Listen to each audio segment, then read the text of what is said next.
یا جہنم اختیار کرے۔ عمل سے زندگی بنتی ہے، جنت بھی جہنم بھی۔ عمل سے آدمی کر کے وہ جنتی بھی ہوتا ہے، جہنمی بھی ہوتا ہے۔ فرمایا کہ یہ خاکی اپنی فطرت میں نوری ہے، ناری ہے، پیدائش میں، نیچر میں، نہ یہ جہنمی ہے نہ یہ جنتی ہے۔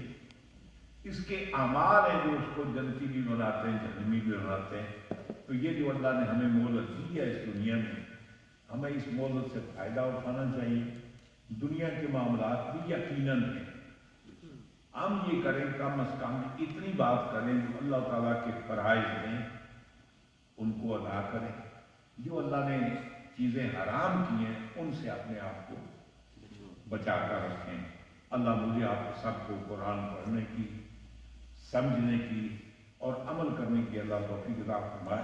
مضمون بڑا دلچسپ آگے انشاءاللہ چل رہا ہے، تو آئندہ انشاءاللہ